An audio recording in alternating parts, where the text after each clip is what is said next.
Merci Carla de me recevoir ici au Palacium. Donc on a à peu près 3 parties sur cette interview. On va commencer tout de suite par la première. C'est Villeneuve d'Ascq.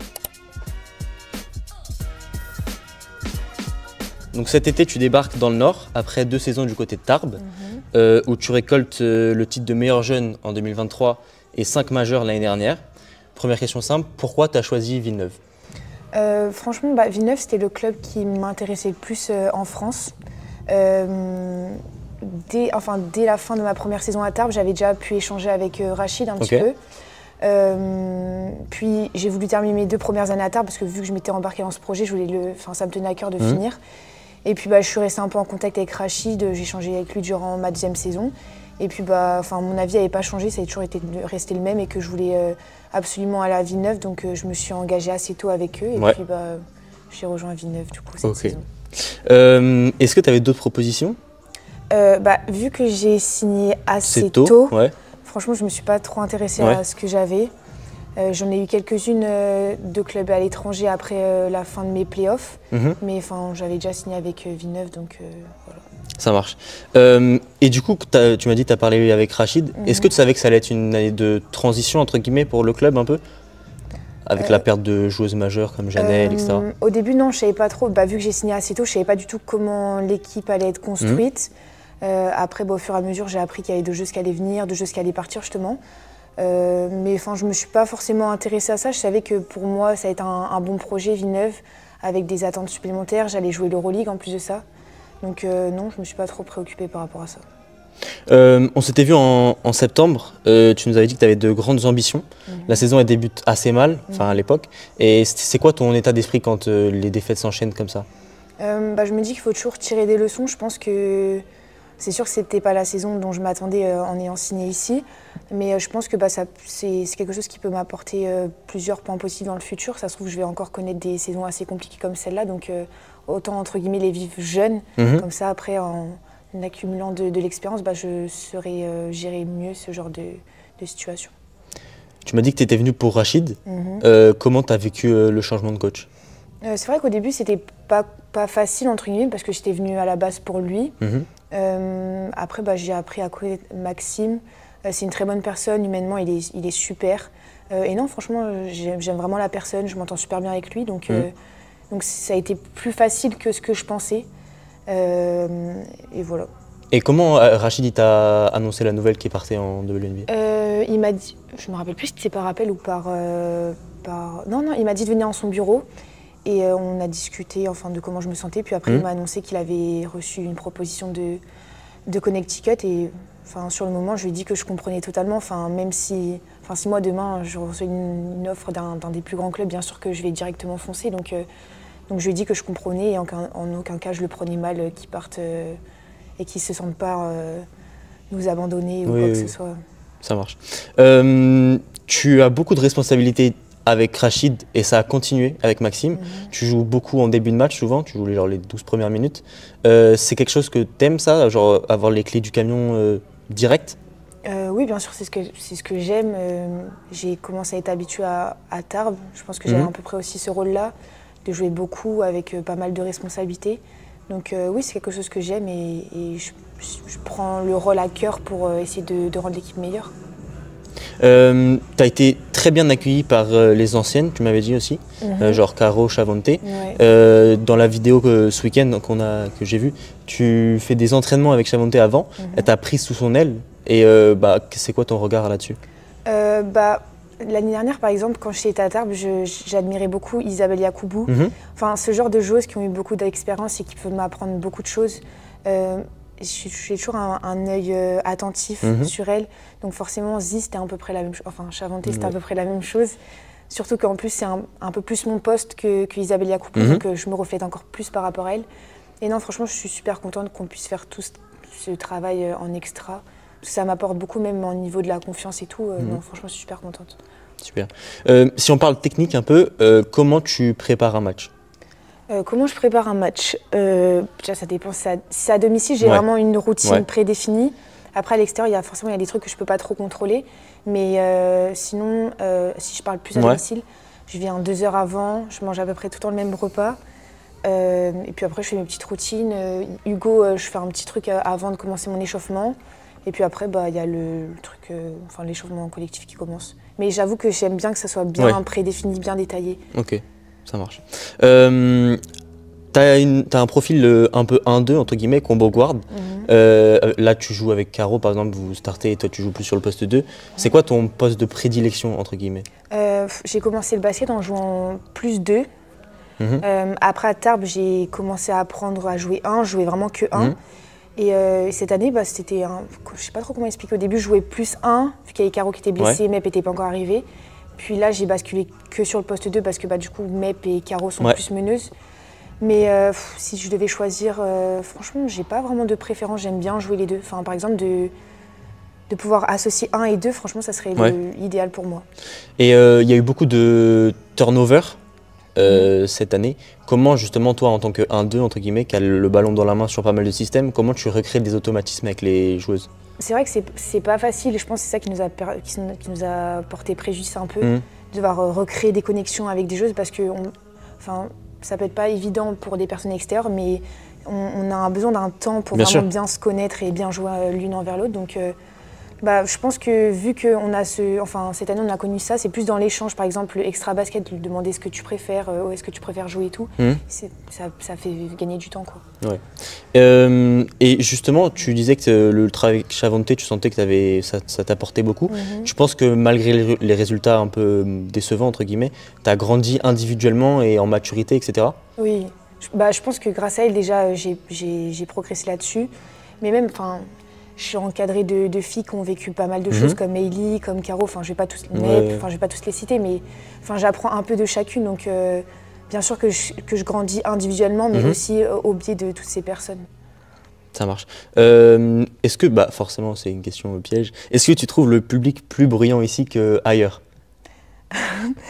Franchement, je suis étonnée, je dirais juste ça, mais même si nos résultats sont pas forcément idéal, j'ai envie de dire. Peu importe si on perd de 30, peu importe si on perd de 20, qu'on gagne de 10, le public est toujours là et je pense que j'ai rarement vu ça dans ma carrière. Et c'est quoi ta relation avec les hurlants?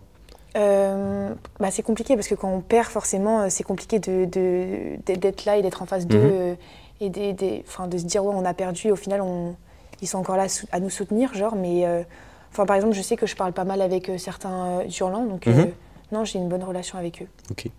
Et dernière question, d'où vient ton tic des jambes croisées? Ça, on a vu les reels de Daily ce week-end. Ouais. Franchement, je sais pas, je saurais pas te dire. Je sais que c'est une position qui est confortable pour moi, mais d'où elle vient, je sais que ça date que je fais ça, mais franchement, je saurais pas te dire comment elle a apparu.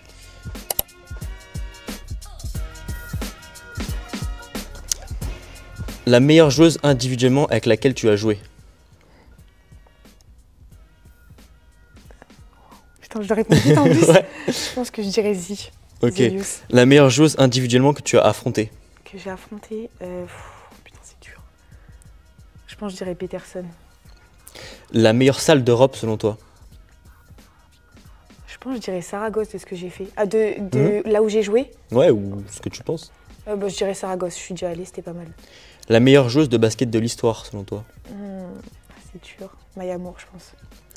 Le meilleur joueur de basket de l'histoire, selon toi? LeBron James. La meilleure joueuse du monde actuellement? J'hésite. Aja Wilson. Le joueur ou la joueuse qui t'a donné envie de faire du basket? Franchement, je te dirais, aucun. Ok. Ouais, j'ai commencé sans avoir forcément d'idole. Après, il y a Kelsey Plum que j'ai vraiment bien aimé, mais sinon, au début, une personne. La joueuse que tu as le plus hâte d'affronter en WNBA? Je pense que c'est Kelsey Plum en vrai. La joueuse que tu rêverais d'avoir en coéquipière? Que je rêverais? C'est pas facile. Je pense que je kifferais être avec Emma Messman par exemple. Ouais, je pense, ouais. Ta paire préférée pour jouer au basket? C'est dur. Je pense que cette année, j'ai un coup de cœur pour les boucs. Donc j'irai les boucs, ton move préféré au basket? Mon move préféré? Purée. Je pense que je dirais entre les jambes et tir à 3 points. Je pense que je dirais ça. Le move que tu n'as pas et que tu rêverais d'avoir? Genre vraiment bien maîtriser les easy, genre. Ok. Je pense ça, oui. La musique ou l'artiste que tu préfères à l'échauffement? Je ne saurais pas t'en citer un, mais j'aime bien écouter du R&B old school un peu avant les matchs. Et la compétition que tu rêverais de gagner? Ah bah la W. Ok. Ouais. Première sélection avec l'équipe de France le 29 juin, les A évidemment, pour France-Finlande. Qu'est-ce que tu ressens? J'étais super stressée. Bon après je suis une personne assez stressée de base, mais là c'était encore plus. Après les filles ont réussi à me mettre à l'aise. Je pense à Romane Bernier, ça a été super gentille, super rassurante. Mais non, excitée de jouer et de enfin pouvoir porter le maillot en A. T'as pris le numéro 20, il y a une signification pour toi? Pas vraiment, c'est un peu nul de dire ça. Mais de base je voulais le 0, mais je sais pas pourquoi ils m'ont pas donné. Enfin bref, je vais pas rentrer dans les détails. Et j'avais mis le 10, mais à ce moment-là il y avait Sarah Michel et j'avais mis le 20. Je voulais garder un 0 en fait, donc c'était dans la continuité. Ça marche. Tu joues le deuxième match amical contre la Finlande début juillet, mais tu n'es pas dans les 12 pour les Jeux Olympiques. C'était forcément une déception, je suppose? Ouais, ça a été pas facile à vivre sur le moment. Après, j'ai switché assez rapidement, je pense. J'ai pu profiter un peu de ma famille, j'ai eu des vacances, donc ça m'a fait du bien. Puis après, j'ai directement enchaîné avec Villeneuve. Donc, bien sûr que sur le moment, ça n'a pas été facile à encaisser, mais je trouve que j'ai réussi à switcher assez rapidement. Ok. Avec Leïla Lacan ou Dominique Malonga, même, vous êtes un peu la nouvelle génération. Est-ce que tu sens cette nouvelle vague? Il y a une cohésion entre vous? Leïla, j'ai pas trop joué avec elle. Après Dom, j'ai pu jouer avec elle à Tarbes. Mais oui, je pense qu'on le voit, il y a pas mal de grandes joueuses qui ont pris leur retraite. Donc forcément, il y a une nouvelle ère qui apparaît. Donc je pense que ça va être aux plus jeunes de prendre le flambeau. Tu disputes la fenêtre de février, pas celle de novembre parce que tu es blessé, mais en février, tu joues beaucoup moins qu'à Villeneuve par exemple. Comment tu arrives à être impactante sur 15 minutes de temps de jeu par exemple? Déjà, je pense que c'est un peu plus facile entre guillemets parce que du coup, tu peux te donner vraiment à 100% sur le moment. C'est vrai que parfois d'avoir des gros temps de jeu, c'est pas facile, tu perds en lucidité, tu peux moins être à 100% des deux côtés du terrain. Donc ouais, après je savais ce que je devais faire, ça devait passer en défense aussi, surtout en équipe de France. Donc je me focalisais vraiment sur ces critères-là. Justement, qu'est-ce que le sélectionneur t'a dit comme consigne d'avant-match? Lui, il est rigoureux sur les espaces, sur les spacings, sur l'intensité défensive qu'on peut mettre. Donc je me suis vraiment concentrée sur ça. Être au bon endroit, au bon moment, mettre beaucoup d'agressivité en défense et puis faire ce que je sais faire en attaque, quoi. Tu as joué 2, voire même 3, avec 3 petites sur le terrain en même temps. Comment tu t'adaptes pour jouer à côté de joueuses qui portent plus le ballon qu'ici, par exemple? Franchement, je trouve que ça allait. Après, je joue avec des très bonnes joueuses, donc forcément, c'est plus facile pour elles de me trouver. Donc, c'était pas forcément compliqué à gérer. Après, c'est vrai que j'ai pas beaucoup joué 1. Peut-être sur les fenêtres à venir ou les prépas à venir, je jouerais peut-être plus 1. Donc après, c'est à moi de m'adapter en fonction de là où le coach veut me mettre. Est-ce que tu as eu des discussions justement avec le coach sur le projet, pour toi, pour une équipe de France? Ouais, j'en ai pas mal parlé. De base, je devais vraiment jouer 1. Après, c'est vrai que vu qu'on est dans des sélections, on n'est pas une équipe déjà définie de 12. Donc, on switch sur un peu chaque poste. Mais de base, il m'avait dit que je devais jouer plus 1. Ok, ça marche. Et comment tu as vécu ton premier voyage d'équipe France, du coup, quand vous êtes parti en Lituanie pour affronter Israël? Non, franchement, c'était super court parce qu'on est parti, le lendemain on est rentré, mais c'était génial. C'était la première fois que j'allais en jet, donc c'était sympa. Non, franchement, c'était vraiment bien. Et vous faites quoi pour vous occuper? Moi, personnellement, j'écoutais de la musique ou je faisais mes cours d'anglais. Voilà. Ok. Voilà. Ok. Et justement, tout à l'heure, tu m'as parlé d'une expérience à l'étranger. Il y a beaucoup de joueuses de l'équipe de France qui ont fait une expérience à l'étranger. Actuellement, il y a Gabi, Marine. Est-ce que ça te tenterait un jour? Ouais, franchement, je kifferais aller jouer en étranger. Et si tu aurais un championnat Championnat turc me plaît bien. Ok, ça marche. L'objectif, c'est forcément peut-être les 12, d'être dans les 12 pour l'Euro. Comment tu abordes ça, sachant qu'il y a une concurrence forte sur les postes arrière? Pour l'instant, je ne me mets pas trop de pression et j'y pense pas vraiment parce que je sais qu'on doit faire encore le job en saison avec Villeneuve. Mais sur le moment présent, quand la prépa arrivera, je ferai le maximum pour être dans les 12.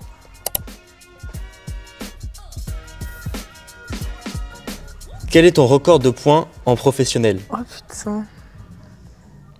Je dirais 28. Ouais. C'est ça? Ouais, combien de fois? 2 fois? Ouais. Ok. Dont la semaine dernière face à Beşiktaş. Okay. Ton record de points avec les Bleus? C'est 14? 15. 15 contre l'Irlande là sur la dernière fenêtre. Ok. La compétition où tu as la meilleure évaluation? Je pense que je dirais le championnat d'Europe avec les U20, non? Non, mais enfin à partir de cette année, entre guillemets.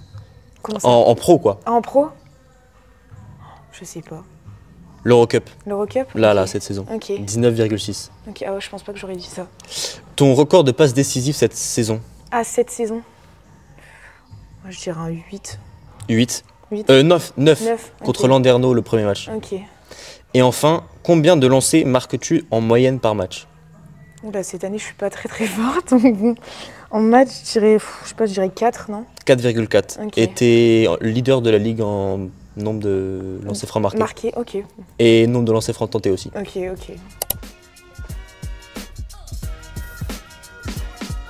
Donc, le timing de l'interview est excellent puisque tu as signé ton contrat rookie de 3 ans samedi avec les Golden State Valkyries.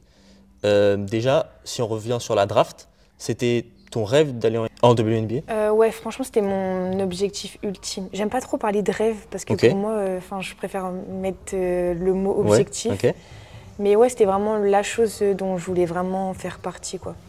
Et comment, est-ce que Dallas t'a appelé ou tu l'as découvert comme tout le monde? En gros, je sais plus trop c'était quand, mais je pense courant février, mars, j'ai eu pas mal de visios avec différentes franchises, dont Dallas. Ça s'était super bien passé et justement j'avais vraiment l'envie d'aller là-bas. Après le jour de la draft, quelques heures avant la draft, je parlais avec mon agent justement et c'était vraiment pas sûr. Je savais pas du tout par quelle franchise j'allais être draftée ou quoi. Est-ce que tu allais être draftée plus haut ou plus bas? Justement, on en avait parlé et il m'avait dit, comment expliquer? Il m'avait dit le schéma des joueuses qui devaient être appelées pour que je sois prise par Dallas. Ok. Je sais pas si t'as compris, voilà. Et durant la draft, ce choix n'a pas du tout été respecté. Donc pour moi, c'était mort que j'allais pas du tout être draftée dans cette position par Dallas. Et au final, ça s'est fait. Donc c'est pour ça que j'étais vraiment surprise quand j'ai appris. Ouais, ok, je vois. Est-ce que tu avais des contacts avec les joueuses? On t'a vu aller à un match en courtside là-bas? Non, pas du tout. Pas du tout? Après, je suis allée leur rendre visite l'été. Ouais. Mais sinon, après, je connaissais déjà un peu Lou Sénéchal Lopez, vu que j'avais déjà fait une prépa EDF. Mais sinon, non, j'avais aucun contact avec les joueuses. Ok, et en décembre, Golden State te sélectionne à la draft d'expansion.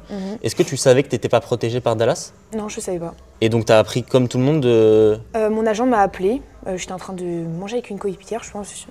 Il m'a appelé, il m'a dit « Ouais, écoute, tu vas recevoir un appel de San Francisco. Et ils t'ont repêché. Donc voilà, t'as pas le choix, c'est comme ça, et puis voilà. » Et c'était quoi ta réaction par rapport à ça? Au début, je savais pas trop quoi en penser. Je savais pas parce que je trouvais ça dommage parce que j'étais allée à Dallas, j'avais rencontré toutes les joueuses, le staff, je m'étais bien entendue avec les gens. Et là, de me dire que je devais tout recommencer à zéro, surtout que je parle pas forcément super bien anglais et tout. Mais après, j'ai eu un échange avec justement la coach, la GM, je pense. Et ça s'est super bien passé et au final, j'étais super contente. Ok. Et t'as vu Iliana et Janelle pendant le rassemblement. Est-ce que vous en avez parlé ensemble? Iliana, on a un peu parlé. Et Janelle, en fait, on l'a appris pendant le stage, justement, qu'elle a été appelée, du coup. On en a un petit peu parlé, mais pas plus que ça. Ok. Et ça serait, Mahmoud, t'as hâte de retrouver les Françaises là-bas ou... Je pense que ça peut me faciliter pas mal de choses. Donc non, c'est toujours cool d'avoir des personnes que tu connais un peu de l'extérieur. Et est-ce que tu regardes attentivement la WNBA, c'est un championnat que tu suis? Oui, franchement, ouais. L'été, je regarde vraiment beaucoup. Ok. C'est quoi ton équipe Las Vegas. Ok. Ouais, donc, Kelsey Plum. Ouais. Mais Dallas, par contre, l'année dernière, un peu moins parce qu'elles ont fait des moins bons résultats. Mais il y a 2 ans, je me rappelle qu'elles étaient allées jusqu'en quart de finale, je crois. Et j'avais pas mal suivi aussi. Ok. Est-ce que tu suis Unrivaled? Oula. La ligue, la ligue de 3-3. Oui, c'est ça. Ouais.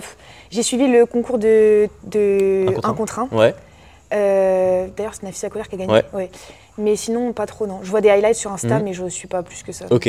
Et du coup, un style 3-3, ça pourrait t'intéresser dans le futur?